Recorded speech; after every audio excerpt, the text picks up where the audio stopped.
people commonly wonder, man, why does no one play Swamp Fever? It is like one of the most asked questions people have a lot of the time. Why does everyone play Dead Center and No Mercy, but no one ever plays Swamp Fever? What's the deal? Why does no one play even Hard Rain or The Passing? Blood Harvest sometimes doesn't really get played that much. It takes a long time for a lot of these maps to fully fill if you get some of these lobbies for these campaigns. Yet Dead Center and No Mercy every single time are going to just have lobby after lobby after lobby. Why is this the case? Well, I actually think I have some answers for this time around, and I think it really is tailored towards Swamp Fever's overall level design. Level design is a really important thing that I think a lot of people take for granted a lot of times, and I'm actually going to fix some of the aspects of Swamp Fever in this video. If you're watching this video, make sure to stay tuned. This is going to be a good one. And also make sure to subscribe, and there's a Discord down below. Yes, I know some people might like Swamp Fever, and I actually do think Swamp Fever has really good maps that look really good and they have very outstanding visual design, but I also think some of these aspects hurt some of the other maps, like for example map 2 and map 3 more specifically, and I'm going to go over why. First off, if you actually look at Swamp Fever and you take away the water, yes, there's people that have made versions of the campaign that lack any water, you actually get to see one of the big problems of Swamp Fever, just how overall flat the level design is. Now granted, I know what you're thinking, this is obviously taking place in a swamp, no duh, right? It's obviously going to be flat a majority of the time, and that actually makes sense, but I actually think that what they're trying to go for as overall balance in a lot of areas ultimately fails because of just how open-ended as a campaign it is compared to the rest of the campaigns in the game, where a lot of these campaigns have cramped areas where infected are mainly going to gain advantage, and then the more open areas where the survivors are going to have a more tailored experience to their side of things, especially when survivors get better weapons like the tier 2 weapons or the sniper rifles that every special infected I'm sure they love. But these aspects of the campaign I think hold it down, and they make it a very difficult experience for a lot of people to play over and over, and people don't really know how to even explain it a lot of times. It just feels like Swamp Fever just kind of doesn't feel that optimized as far as how the gameplay flow is. Now don't get me wrong though, the set pieces and the visual design I think is a strong part of it, and the water looks really good, but it's ultimately just how the campaign plays that I think turns a lot of people off, and this is really hand in hand with Swamp Fever's level design in map 2 and map 3. I'm probably going to say in this video is my criticisms of the campaign, but I think it overall looks like some of the best visual level design aspects you will see in Left 4 Dead 2 exists in Swamp Fever. I mean, if you don't believe me, they literally remade the plantation map for the Source 2 engine, so that just shows how confident they were in the visual style of this campaign. However, I will say that this visual style does kind of lead into some of the problems that I think lead into why Swamp Fever isn't played that much. Yeah, I think the middle chapters are some of the parts of the campaign that are probably the weakest in the whole game. And what's wrong with them, you could say? I mean, there's a really cool plane set piece on the second chapter that I know a lot of people like, and I actually do like this too, but the other aspects outside of this part of the map are not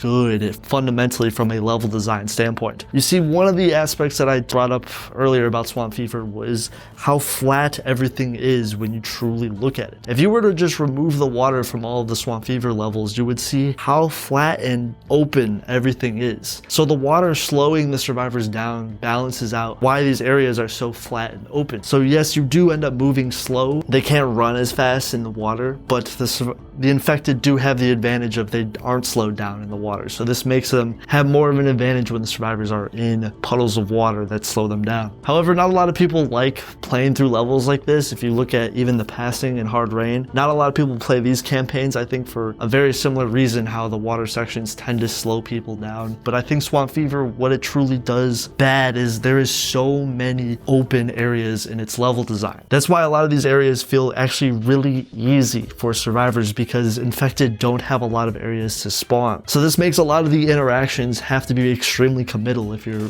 playing as a smoker, for example, how are you going to gain advantage when there's nowhere to spawn, especially even as a spitter or boomer? A lot of times they have to spawn it extremely far away, and this leads to them not having a good advantage state in a lot of these areas. And it would make sense if they balance this out by forcing the survivors in more enclosed areas, but a lot of these enclosed areas are completely optional or not even really that big of a deal for the survivors. They last lasts for like 2 seconds and the survivors move on to the next area where, again, it's a lot more open. You'll see this a lot in map 2 and map 3, and I'm going to show many examples. One of the rooms that is a choke point on map 3, right before the panic event, you just immediately dodge this by exiting this room and then getting out of it. If the survivors just race out of the room, then the infected can't really do that much. And Swamp Fever has a lot of these problems where it's simply the areas where the infected would actually have advantages. The survivors are smart enough to not go in them. Look at the beginning of map 4. They can totally skip all of the rooms that have items in them because most people know, yeah, why would I go into these rooms? I'm basically going to die. People actually just instant kick people that go into these rooms and try to grab these items. That's how bad it is and how dumb a lot of people used to be back in the day. But no one does this anymore. Everyone just goes straight to the checkpoint. A lot of the slower points of the levels where the survivors are walking through very thick amounts of water, you would think this would actually make the infected have advantage, but a lot of the times they actually don't, especially if the survivors have sniper rifles. They can basically pick off boomers or spitters and smokers, even the hunters and chargers that have to spawn really far away in these situations. Essentially, if they hear that they're coming, they're going to be looking out for them, and when they're at eye length to them, it's really easy to snipe them. So this is why, because there's not a lot of trees in some of these areas, and even when you think, oh yeah, this would be a decent area because, hey, there's a roof on the end of map 2, the survivors can just use that roof as a way to gain advantage and then basically pick off the infected that are trying to run towards them. It essentially kind of beats the point of some of these levels, as they're supposed to be more closed cornered areas that force the survivors and the infected to have more interactions with each other, when Swamp Fever just doesn't have that. Especially map 2 and map 3 are just extremely open areas. You have this problem where you're just getting picked off by sniper rifles really far away. I mean, I feel bad for tanks that have to spawn on these maps because, again, it has the same problem where they're extremely far away. I think a lot of these areas could be fixed if you just force the survivors to go in them. Like, for example, this closet area that I know a lot of people are not stupid enough to go in these days, but way back in the day, some people would actually go into these closets, and then eventually this would lead to them dying. This is actually on the second half of map 2, and this is probably one of the more common areas where people will die on this map, except the fact it's completely optional and you don't even have to go in this room, and most people don't. So that leaves the infected, again, having to spawn really far away in order to gain advantage, and I just don't like it. I actually think map 1 does a really good job, though, with the overall balance, because it does have a really nice set piece with the panic event being near the water side, and it's actually a really deep part of water that kills you. But you can do some really interesting death charges if you actually set them up correctly. But I don't really like it when there's no options for the infected to spawn, and it's extremely open area. You truly get to see what I'm talking about when you just remove the water and see that there's literally just open spaces all throughout the level. And I think this could easily be alleviated by adding maybe more bushes, or maybe even more areas where the survivors have to go through choke points, buildings, I don't know, you name it. Anything could really fix this problem, but I think it's one of the big issues with Swamp Fever's middle section is these levels are just way too open. Another thing that's commonly criticized, I think Swamp Fever has one of the weakest panic events in the game, which is map 3. Sure, some of you probably don't even remember it, but it's the one with the plank. You would think this panic event would actually fix the issue of what I stated earlier, where it's like, oh, there's a choke point and the infected actually get an opportunity to gain advantage, but the survivors can easily just use an exploit to get on the roof that almost every player knows at this point, and like I said, gain advantage by simply using a skip that is really easy to do, and essentially make this into a really strong area for survivors because of the roof being extremely flat and they can use this to snipe the infected. Or even the fact there's really easy skips that they can do, even to this day, to try to skip the entire panic event. I also don't even like the set piece. I don't like the idea that a plank just makes the zombies come. Like, I don't know. It's just, you're gonna have to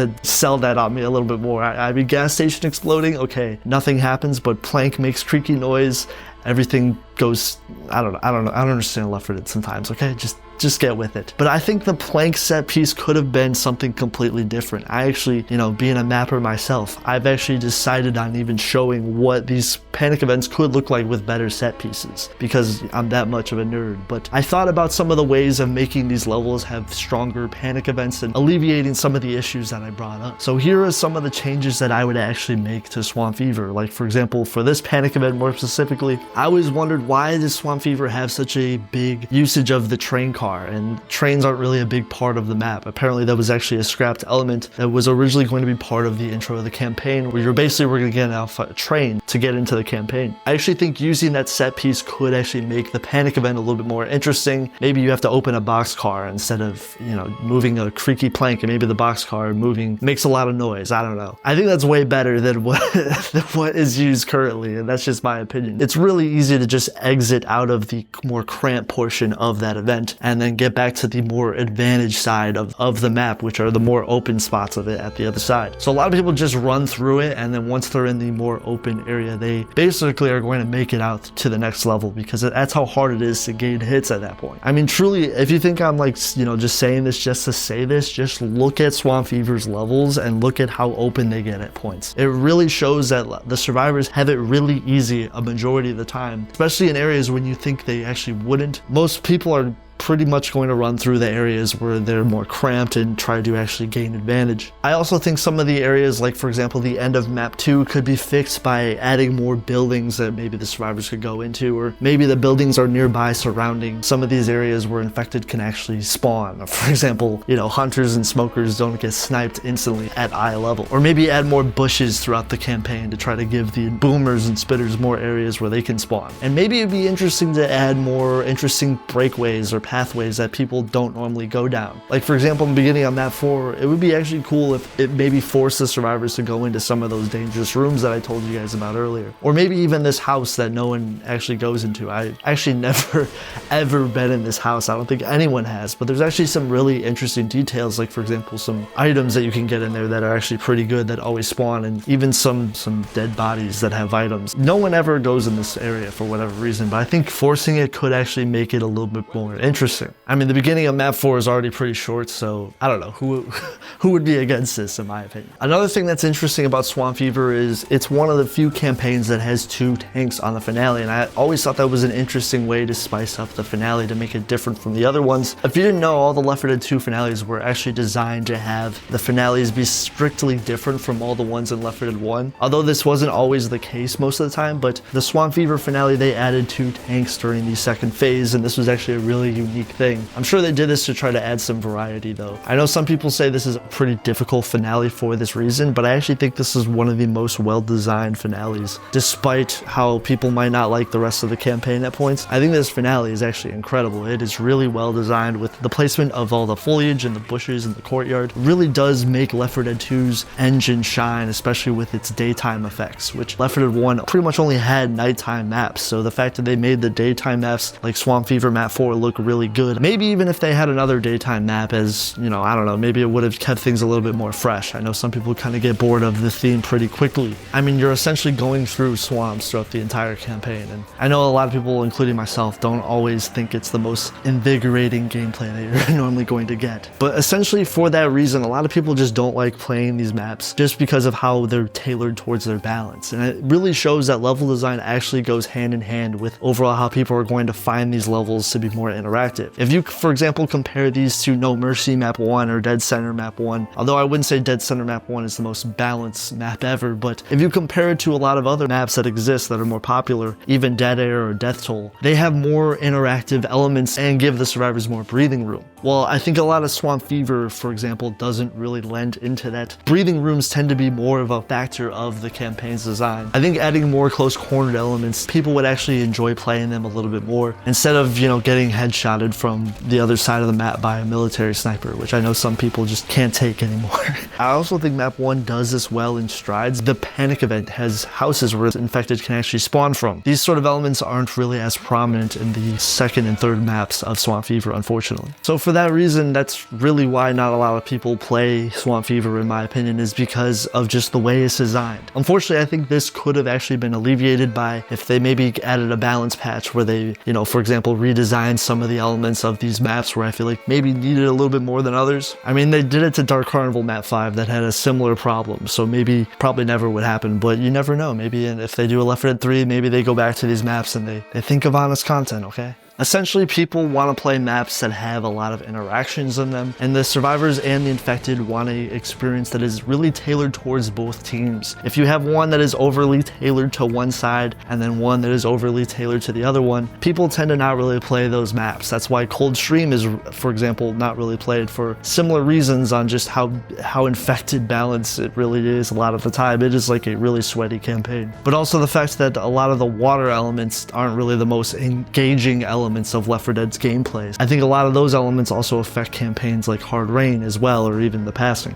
If we compare some of the maps in No Mercy and then we compare them to Swamp Fever, I know they're different set pieces overall. One is obviously taking place in a city and the other one is taking place in a swamp, so it makes sense the swamp would have more open elements. They tried to alleviate this in some sort of way. That's just my 2 cents though. What do you guys think about Swamp Fever? Do you guys like it or do you guys not like it? I personally do actually like Swamp Fever, and I think it is a pretty decent campaign, but I definitely see its flaws, and I think it would be probably my lowest tiered Left 4 Dead 2 campaign outside of any of the DLC maps. Map 2 and Map 3 are probably the weakest in Left 4 Dead 2's whole map selection in my opinion. But anyways, that is the video. Thank you guys for watching. There is a Discord down below if you guys want to check that out, link down below. There's also channel members if you guys want to get videos early, and make sure to subscribe. Thank you guys for watching.